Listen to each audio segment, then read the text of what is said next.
So I think it's time. So good morning everybody, and so last time we talked about the asset management goals and asset management practices.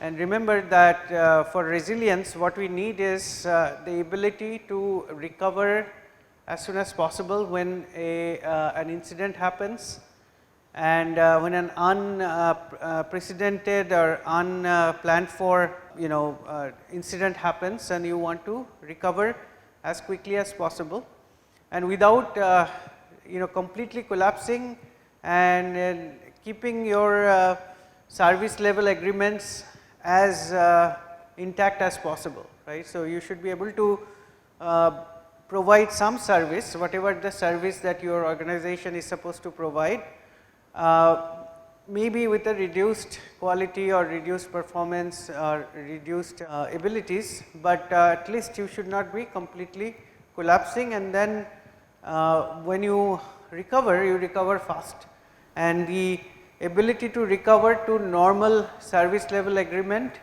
is kind of a informal measure of what resilience is. So resilience is more like elasticity, right. So we discussed this before, and what we are saying is, and maturity is basically to see whether a particular, so for resilience we have to have certain goals. The goal is related to whatever service you provide, right. You may be a e-commerce business, or you could be a power generation station, or you could be a water pumping station, or you could be a manufacturing factory or whatever.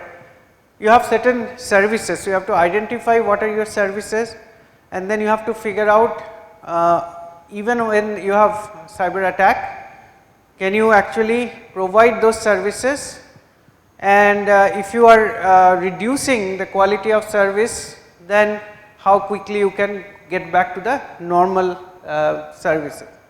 So that's, now to do that I need to have some goals and practices, right. So the goals are related to the services, and practices are how to realize those goals, or how to implement those goals.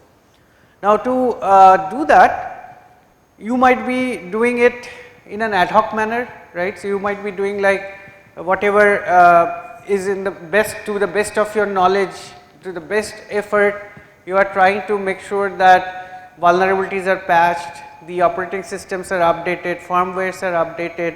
You are trying to figure out that your firewalls rules are as per norm, as per threat intelligence that you have. You are trying to make sure that everybody has installed antivirus. You have ensured that there is some network monitoring going on, so that if there is some anomalous activity, then some investigation is done. So that is kind of ad hoc, right. And when you do this in an ad hoc manner, the worst part of being ad hoc is that you do not institutionalize the practices and processes, and so whenever the lead, let's say the CISO leaves the organization, things even again fall back to normal, not nonchalant behavior, indifferent behavior towards cyber security. So ad hoc is not good, because ad hoc is often dependent on the personnel that are present during that time. So beyond ad hoc, you want to do something that is more institutionalized, which is the processes are accepted by the board or top level executives, that these are the processes you must follow, and these processes there should be no exception to these processes. Like if you want to add an additional network router, or you want switch, you have to have certain testing done, and you have to have certain put them in asset inventory, make sure that it is patched on a regular basis, its VAPT is done on a regular basis.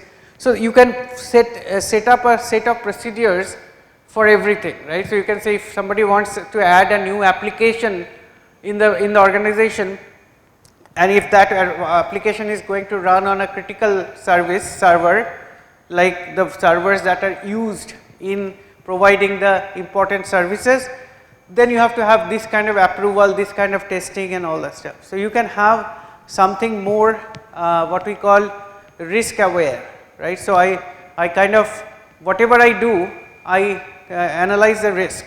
If I want to put a new software, I analyze the risk, and if the risk analysis is done properly and I see that the risk is the benefit outweighs the risk, then I might do that, right. Then you may want to do something like more mature. For example, you may want to do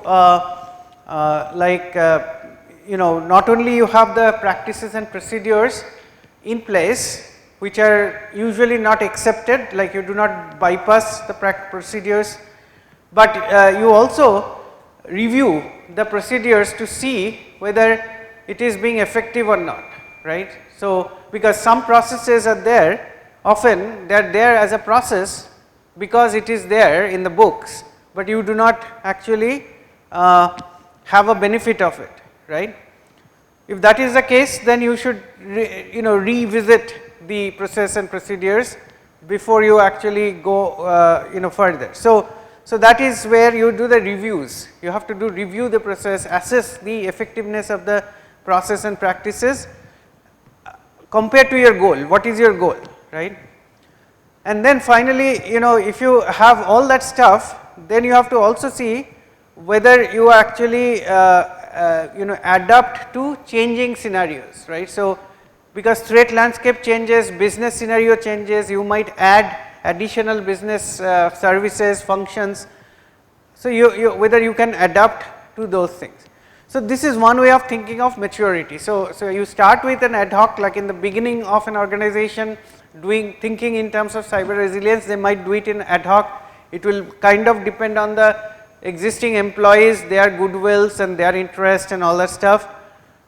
But from there you have to continuously strive to improve it towards an institutionalized process where it will become part of the organizational culture.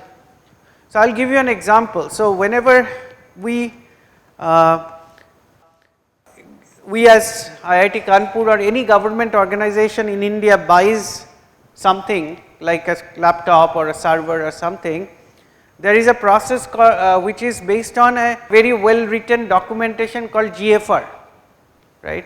So, the GFR, I think it is GFR 17 right now, it is a process by which a procurement is happening. A procurement requires so if I want to buy a server, let us say the server is supposed to cost about 5 lakhs, 6 lakhs, 4 lakhs something, I have an idea. So, I have to first get a prior permission from higher authorities that this is the kind of money that needs to be spent, and if that money is there. But once that is there, we have to go through a process called tendering, right. In the tendering, we basically describe what is this thing that we want to buy, what should be its features and all that stuff. And this has to be published for everybody to see. Then we may have a process for answering questions of prospective sellers, prospective what we call bidders, and then when we answer the question, there would be a date for clarification, deadline for clarification questions, then we can answer questions. Then after that we actually have to wait for the bid closing time and date. When the bid closes, the bid cannot be, has to be in two parts usually. One part is the functional performance and other technical specification of what they are offering, and another is the price. They have to be submitted together, but I as the procurer cannot look at the price information. I have to first figure out among the bidders who satisfy my technical requirements, which I put in my tender document. Once I qualify certain vendors, then another day, another time I specify when I will open the commercial bids, and then I will look at the price information, and whoever has the list price, I will go for that. Now, this is There are certain variations of this in some type of procurements. It may slightly vary, but I am just the exact process is not important in terms of what I am going to say. In terms of I want to make a case for what maturity, where the maturity, not having maturity fails us. So, in terms of the process and procedure, it is very institutionalized. No government institute in India funded by central government or at least central government, state governments may have a different rule, I am not sure, will not follow this process. So, the process, the practice is ingrained into the institution, right. So, that part is done. So, it is not ad hoc, it is not like I kind of decide that I will go to Dell website and order a server. No, I cannot do that. So, it cannot be anything ad hoc, it has to follow these practices. Also, there are some committees to be formed, like opening the bid and all has to be done in front of a committee and all that stuff. But then the question is that what is the goal of these practices, right? The goal of the practice is to discover the price, rediscover the price that saves money for the government, right. Eventually it is coming, it is taxpayers money. So, it is government who is holding taxpayers money. So, eventual goal is to save money to the extent that is possible. So, price discovery, right. So, this the price discovery is the process, is the goal. Now, the question is that we have been following this since 2017, before that there was another GFR whatever. Now, question is, have we ever done a review whether this is effective, whether we are actually getting the price that we should get, right. So, that review process seems to be missing, right. So, nobody is reviewing whether out of like 10,000, I do not know, like 100,000 different procurements that happens in an institution, in how many cases we are actually getting the optimal price, and where, if we are not getting it, where is the bottleneck, where we are not, why we are not getting the optimal price, right. This is the problem that you would see in many of the practices. There are good goals, the laws and rules are actually having good goals, but then eventually you will not get the maturity, the process maturity is stuck at like between ad hoc and institutionalized. So I am not here to criticize a particular GFR or anything. I mean it is a process that we all follow.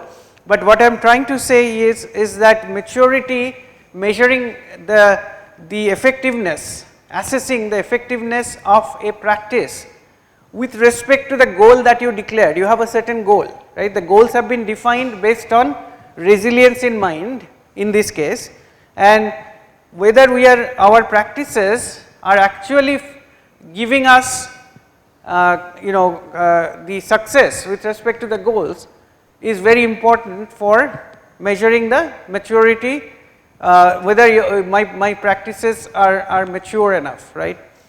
So, that is where the whole all these things are coming. So, what we are doing now, like when we did the last time we did the asset management practices, we first said that there are 7 goals, right, that services should be identified and prioritized, assets have to be inventoried, and which asset is associated with which service needs to be mapped, that is this third one.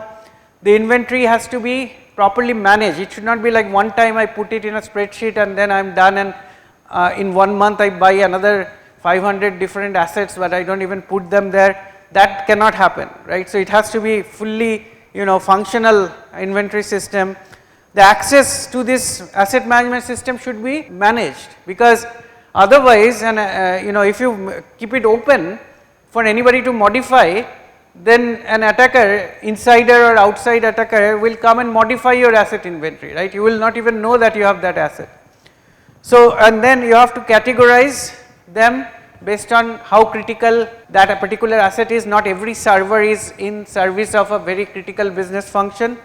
And then there are facility assets that also have to be protected, like data center, server room, network closets, all those things, right. So, then we said that with respect to those goals, I have these practices. So, now you might say that, okay, so to identify your assets, so you are basically here, for example, you are putting four different practices, right. How would you, when you go to say an organization and want to check their resilience, where they stand with respect to maturity of their resilience practices, you have to basically answer these questions, is this done, is this done, is this done, and so on. Now, in most cases, at least in this particular model by Department of Homeland Security, we assume that the organization will answer these questions truthfully and honestly, right, but they may not, right. They might say, yeah, we have all this, right. Now, for the assessor, there is no way to know that they are lying or not, like if they are missing half of their inventory or not, how would I know as an assessor? I am going there for the first time, they might have like 15,000 different machines, and they are saying all of them are there, all software, all application, all firmware, everything has been inventoried.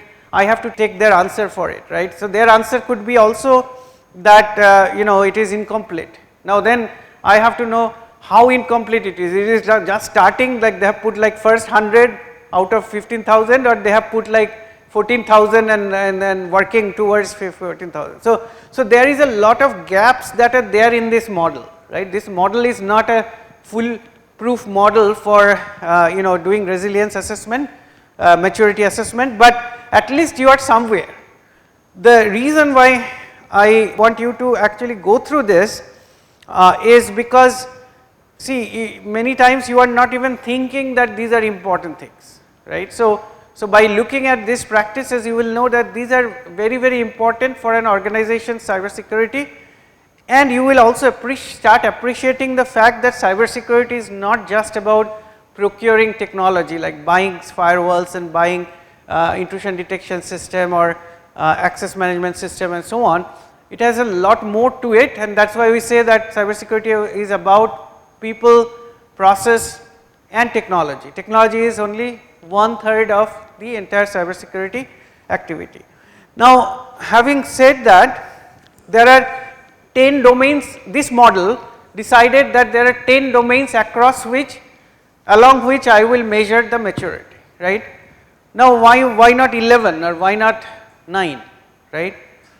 The answer to that, and I haven't spoken to these guys, but I have spoken to another maturity model coming out of Pacific Northwest Lab in the US.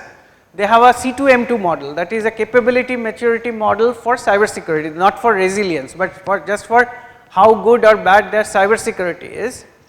And in that model, they also have 10 domains. So the answer to the question, like why there are 10 domains, because when we are also working on an Indian capability maturity model, cybersecurity capability maturity model for critical infrastructure. That is a project we are doing with the National Critical Information Infrastructure Protection Center, and this project, in that we first came up with 19 domains. So 19 domains, like asset management is one domain, configuration management is one domain, patch management and change management is one domain, we have risk management one domain, and so on and so forth, right. So we say we came up with 19 domain, and then we had a video call with the Pacific Northwest Lab and said, we are thinking 19 domains is like actually kind of adequate, covering all aspects. How come you have only 10 domains? And in their case, they actually combine a couple of domains. Like for example, vulnerability management and patch management are combined in one domain. Change and configuration management is combined in one domain, right. So we asked them, like, why do you mix the two? Like, of course they have some relation, but why do you mix the two? So we say our sponsor said that there are 10 fingers on our 2 hands, there should not be more than 10 domains, right. Too many domains will make it difficult. and that is sort of true. So, to think in terms of a model for measuring the maturity of cybersecurity or maturity of resilience, too many domains may actually make you you do not even remember what are the 19 domains, right. So, in our latest version of our model, which we started to pilot in many different organizations in last month, we have 14 domains, right. So, but I will leave it at that. I will not talk about our model. Maybe in the next version of the class I will talk about our model, but here we have 9 more. We just went through in detail on asset management in the last class. So, here is control management, right. So, I will go through couple of these models, and it will be your job to actually go through all of them, and I will have some questions for you for the homework. So, you can actually get some better idea, and of course, if needed we will discuss some of this in more detail.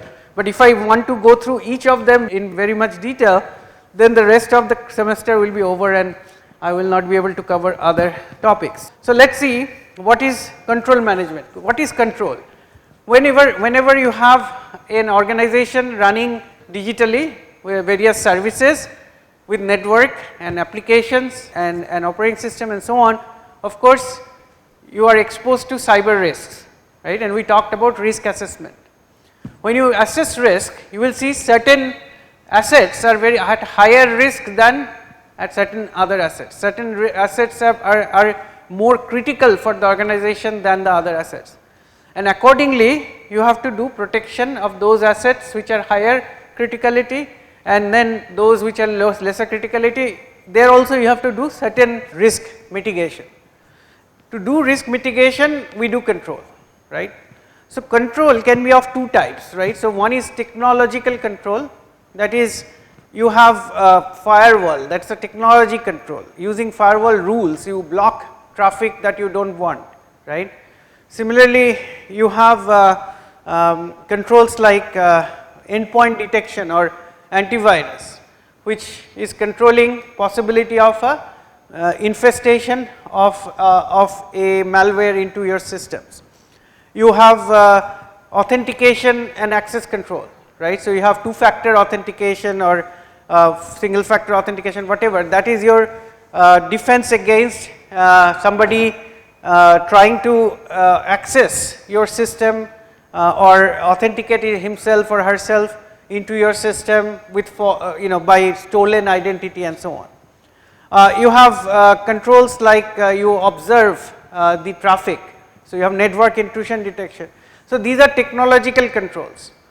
So, normally when we write, so RBI, Reserve Bank of India wrote a document called cybersecurity guidelines for all banks and banking sector companies back in 2016. And when they did that, they actually wrote down many controls. They said you have to have firewall, you have to have two-factor authentication, you have to have antivirus, you have to have software has to be reviewed, code review has to be a practice for applications that you develop. So, they gave a list of controls, but there are controls which are not technological control, they are more what we call administrative control or process level control. Like for example, code review has to be done. This is not a technological control.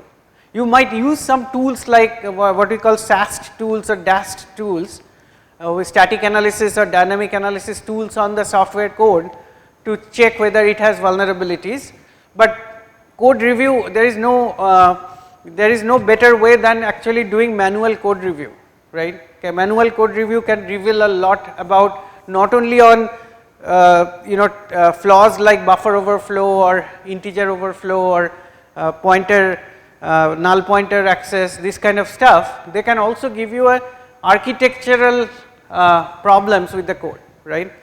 So code review, that the fact that you have to do code review before you actually make a code live, or the fact that you have to test the code in a test environment before and do a fast testing, or in an web application you have to check for top 10 OWASP web application vulnerability, these kind of things are process control. Like these are controls that are not technology control, but control that are to be exerted by means of a practice and process, right.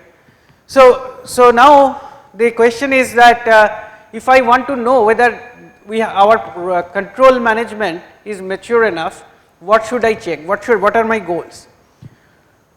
Now you see that here they are saying that 4 goals. First is control objectives are to be established, right. They are not saying what controls, right. So this is where I think RBI, SEBI, etc. have made a thing, although at the time RBI and SEBI came up with their circulars, it was very early. No other country, or maybe very few countries in the world, their central bank came up with circulars on how to do security of the banks or how to do security of the exchanges and all other stuff. So in that sense they did pretty early, which helped the banks and all to know what exactly have to be done before even they were very aware of cyber security. But in general, what we say is that you should not tell them what controls they should exert. They should know their risks, and based on the risk they should design their controls. So what we need to check is whether based on risks ratings they have figured out which controls need to be there, right. So the maturity is not in which controls they have, but maturity is in self figuring out what controls will reduce their risk to below their acceptable risk, right. Then the next thing is we have to check whether what controls are implemented. Now how do you check whether controls are implemented? This has to be checked against the previous one. Remember, the previous one says the controls are established. How do I check the controls are established? I read their policy document. Every organization should have a cyber security policy document. That document should say what controls are there, and these controls are not necessarily all about technology. For example, it might say that in the organization people are not allowed to connect their own phone into the network of the organization, right. Or they are not, if your laptop has 2 network interfaces, you cannot connect the other interface using your data and the other interface connected to the network of the organization. This may be disallowed depending on the risk profile of the threat profile of the organization. But so what I am trying to say is the policy document does not say that, okay, does not only say that you have to have firewall, you have to have individual Windows firewall up, you have to have you cannot turn off your antivirus in Windows Defender in your machine, and so these are technology control. But you can also give control on behavior, like for example you can say that you are not allowed to go to social media from your work network, right. You may, I mean, depending on the organization's own risk perception, right, does not have to be that control.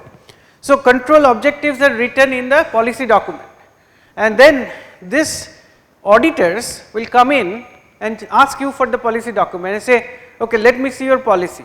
First thing they will check is the policy document is meaningful, comprehensive, etc., based on their risk profile, right. Then they will say, okay, let me see if you have actually implemented these controls, or you are just writing that these controls are there but nobody bothers about it, right. That is quite possible, right. So there may be a very nicely written the policy, but nobody is doing anything about it, right. So that is what the auditor's job is, to check against this policy, right. And then control designs are analyzed to ensure they satisfy control objectives. So this is where I was talking about the maturity, right. So when I have tendering process, am I routinely analyzing the tendering process to see whether it is actually meeting the objectives for which this this rigorous tendering process was invented, right. So so control designs are analyzed to ensure that they satisfy the control objectives, and this is where the control objectives are established. and then you have to see whether the internal control system is assessed to ensure control objectives are met, right. So, here you are analyzing that the objectives are being met, and here you are assessing whether your control objective are being met is being assessed, right. So, this is the meta level analysis. So, I am not going to go through the practices. So, to establish control, so you see that again for the assets that are required for delivery of critical services, we have to make sure that their control objectives are properly established, even if you do not do it for non-critical, the assets that are involved in non-critical services, and then you have to prioritize which one can affect the critical service. Now, here you will see if you look at a cyber security maturity model versus a resilience maturity model, the difference is in the cyber security maturity model will not say only worry about the critical services, we will say worry about all services, right. But here we are saying only worry about critical services, because remember to be resilient you have to assume that attacks will happen. It is only that the critical services should be still available even when the attack is ongoing, or at least it should be available at a reduced scope or reduced quality. If not, then the recovery has to be very fast. So, critical services are focused on in the case of resilience. So, you can go through this different practices. I am going to put some questions for doing a homework, so you can get through this. Now, configuration and change management, right. So, that is the next domain, right. So, this is the third domain. Now, remember that every software hardware operating system has thousands of different configurations, right, firewalls and network devices, routers and so on. So, the question is, what is the configuration that you should choose to ensure that your probability of getting attacked is reduced, right. So, that is very important, and that is called configuration management, right. You have to do the right configuration.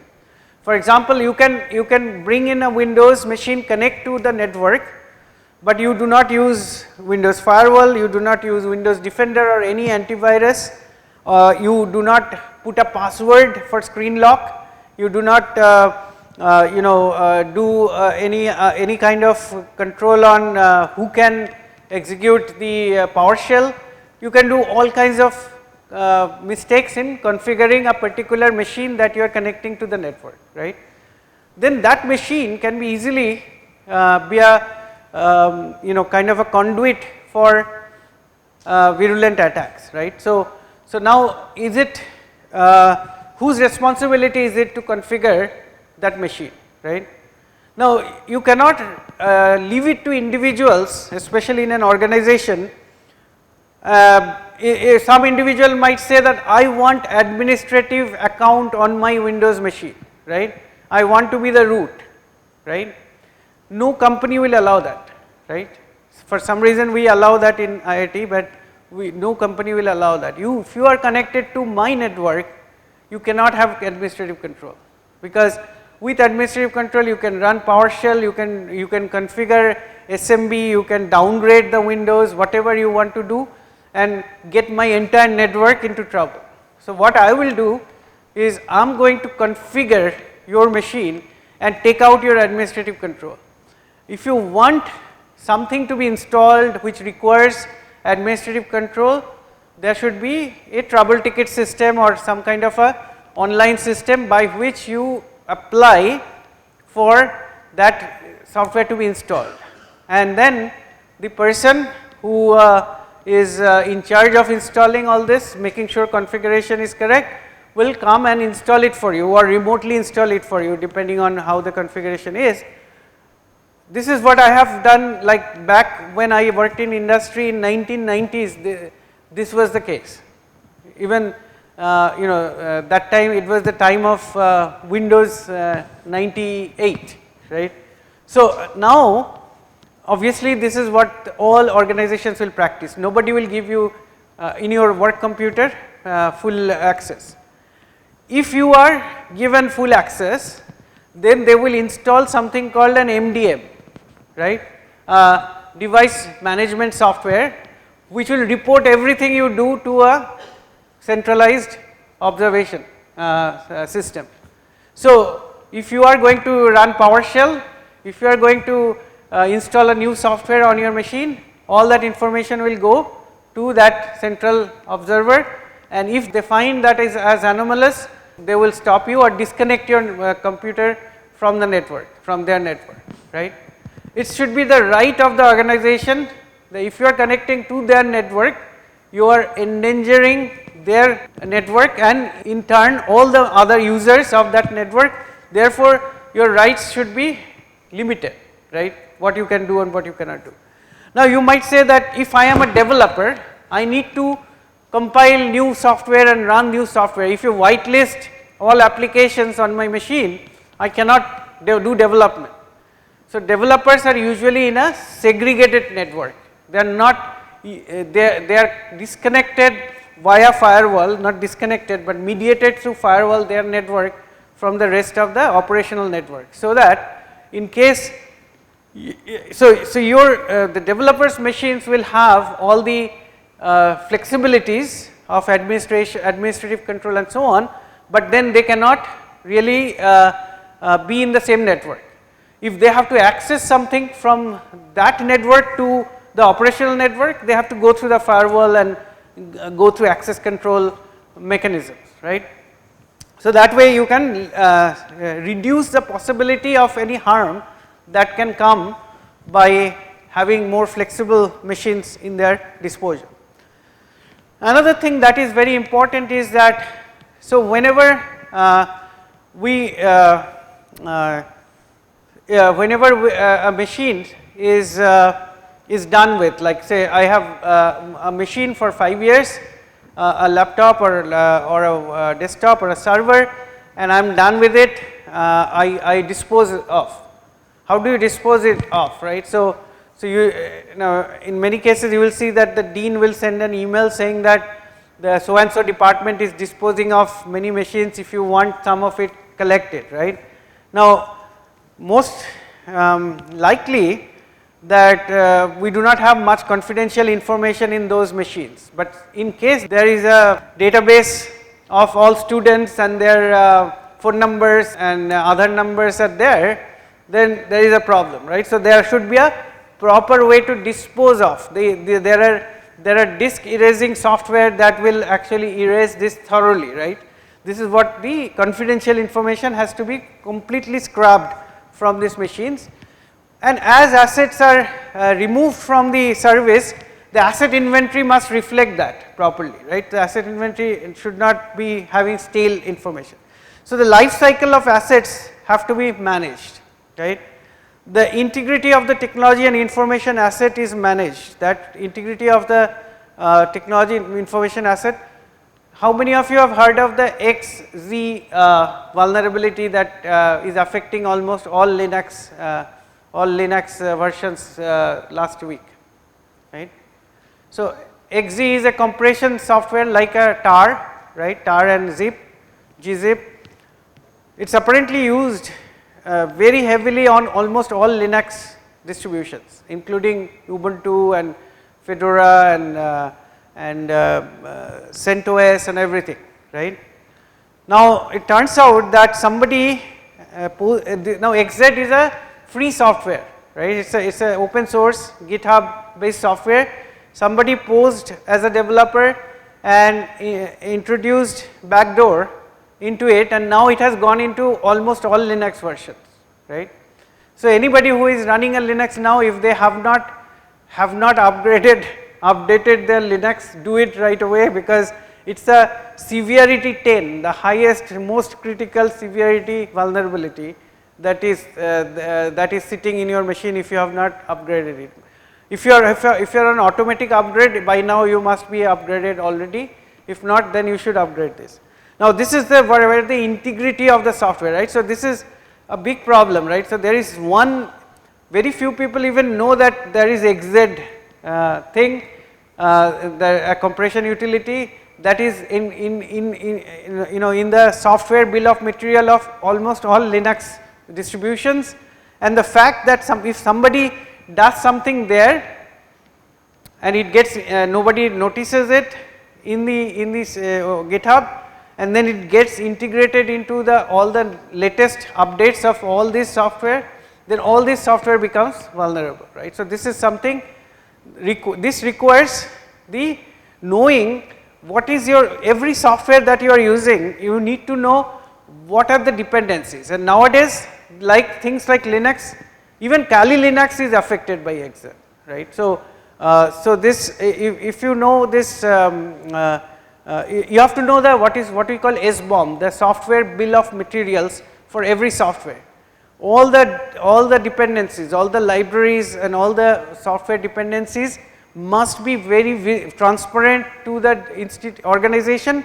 Hopefully, it should also be not only transparent to the organization, but also it should be automated. That is, anytime any CVE is declared for a particular software, automatically all your SBOM should be checked for every CVE to see whether that particular software has been affected and what needs to be done, whether the patch is available. If not, until the patch is available, you may have to do something like shut down or do some mitigating action, right. So, this is integrity of the technology, and asset configuration baselines are established, right. So, this baseline thing is done very well by the US Department of Defense, right. So, US Department of Defense has defined something called a STIG, Security Technology Implementation Guide, right. So, actually the MITRE Corporation and NIST, they came up with this suite of standards, and in this set of standards they actually defined language usually based in originally in the XML, but then later on in JSON form, by which you have standard language for describing software, hardware, their versions and so on. It's called CPE, Common Product Enumeration, then CCE, Common Configuration Enumeration. So, there is a language for describing configuration, there is language for describing vulnerability and so on. So, using this, they have this benchmark files, formalized benchmark files. These benchmark files are in XML, and these benchmark files tell you so there is a benchmark file for all Firefox version XYZ, all Chrome version XYZ. What does it do? There are software which you can run with this benchmark file, and each benchmark file has multiple profiles. For example, in the benchmark file there would be part which will apply to those systems which are critical. Then there are parts which are less stringent, that is meant for not so critical systems and so on. So, you can use the scanner, and the scanner will take the benchmark file and ask you within the benchmark file which profile, confidential profile or critical profile, which profile you want to check against. It will automatically check your Chrome or your Firefox's configuration against that benchmark set of configuration. So, this is called STIG benchmarking, Security Technology Implementation Guide based benchmarking. So, when you do the STIG benchmarking, it will give you a report saying that look, here your Firefox has this configuration problems with respect to my baseline benchmark, right. So, there is initially Department of Defense published, and they still publish on DoD website a huge amount of benchmark, like for Windows 11, for Windows 10, for various versions of Linux and so on, various applications, firewalls and so on. For everything they have a benchmark file. You can run a scanner with that benchmark file and see whether your configuration is secure with respect to that baseline benchmark. Not only that, as an organization you can there are ways to edit that benchmark file. So, you can edit the benchmark file to suit your organizational needs or new threats and so on. Now, the question is that this baseline files also there is an organization called CIS, right. So, CIS now has a whole lot of stick benchmarks, right, for various software, hardware, operating system applications and so on. You can also, it is not difficult to learn the language of STIG. So, as an organization you can write your own STIG files, and we have been telling the organizations in India like CERTIN to actually publish STIG benchmark for government computers, so that all the government departments can run this STIG benchmark against the baseline defined by CERTIN and then check whether it is according to the benchmark. So, this establishing this benchmark is very important, right, because otherwise how would I know in the same organization two departments might have different baselines, right, and somebody will leave a lot of things in insecure configuration and another department will make it secure, but since the other department is insecure, that will affect this department. So, institute wise or organization wise the benchmark should be established. So, that is the what they want. So, you can look at this CCM practices. Vulnerability management is what are the goals. So, first of all you have to continuously know what vulnerabilities are there in your systems, right. So, you have to prepare for vulnerability analysis, and if you find vulnerability you have to know how to resolve the vulnerability. Resolution activities has to be conducted. The process of identifying and analyzing vulnerabilities is established and maintained. So, you have to do audit. Also there are vulnerability scanners, like you can have Nessus scanner, right. So, there are many such scanners. You can use a scanner. Open source scanners are also there. So, you can scan for vulnerability, but none of the scanners will be able to discover everything, because there are nowadays software whose dependencies are extremely deep, right. So, for example, 2 years ago there was this log4j vulnerability that came up. Log4j vulnerability is actually a very specific version of log4j library that was affected, but the vulnerability was extremely severe, of severity 10. That time most organizations, it turns out that almost all organizations around the world has some dependency on log4j, right. Even if you didn't know that you are even using Java anywhere, log4j is a Java library, but there are Java dependencies. So not scanners will give you some information, but you have to have more in-depth analysis of your software bill of materials, what software dependencies are there. And then exposure to identified vulnerability has to be managed, right. So, what does it mean? Now, one thing is that to fix the vulnerability by doing an update or upgrade of the operating system, upgrade of the version, etc. But sometimes the vulnerability patch is not yet available. You have to do something for the meantime, right. So, for the meantime you have to do some mitigation measures so that the exposure of that vulnerability to attackers is reduced, and then eventually you have to also analyze the root cause, right. So, why did that vulnerability happen, and then root cause has to be addressed. Now, in some cases the vulnerability is just a technological vulnerability like the XZ vulnerability, but remember the root cause is not technology, root cause is actually dependence on open source software, which is basically a supply chain security problem, right. So, the supply chain has been compromised. So, root cause is that we are not checking the risks that are coming from the supply chain side. So, that is where the root cause has to be analyzed. So, vulnerability management has to be, there are practices for each of these goals. You can look at them and see whether it makes sense. Then there is incident management, and there is service continuity management, this is very important for resilience or business continuity management, risk management, and this is the external dependency management. This is where the supply chain management comes, right. We have lot of dependencies on external software as well as external people. We often have vendors, we give VPN access to the vendors into our critical servers to fix the server or to configure the server, to upgrade the server, or do other things.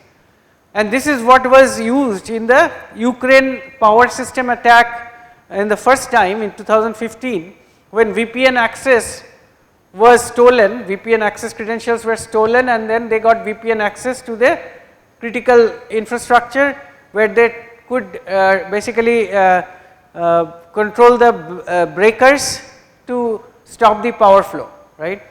So external dependencies are not only about software bill of material based dependency, but also dependency on vendors and giving access to vendors and things like that. And then the final, I think not the final one, but the ninth is the training and awareness. This is very important, people, process, technology. So there are two goals here, awareness and training program has to be established and they have to be conducted, right. And then last one is situational awareness, that is the SOC, Security Operations Center, Security Incident and Event Management System, having intrusion detection, network intrusion detection, having endpoint intrusion detection and so on. So situational awareness, they are very important. So you read this up to this point. I will talk about the little bit about the maturity indicator levels and how this model measures the maturity. The reason I want to go through that a little bit is because it will give you an idea, like in the future if you are looking at any kind of maturity model, like be it a software capability maturity like CMM, or you are looking at C2M2, that is the cybersecurity maturity model, or resilience maturity model. You have some idea about what do you mean by maturity model, how maturity is measured, what are the different progression of the maturity. Maturity, the word maturity of course indicates a series of progression, right, because that is what maturity is all about. Like you initially are low maturity and then gradually your maturity grows to a level where you have the highest level of maturity. So that kind of stuff I want to discuss. Then we will move on to the next topic, right. Okay, thank you.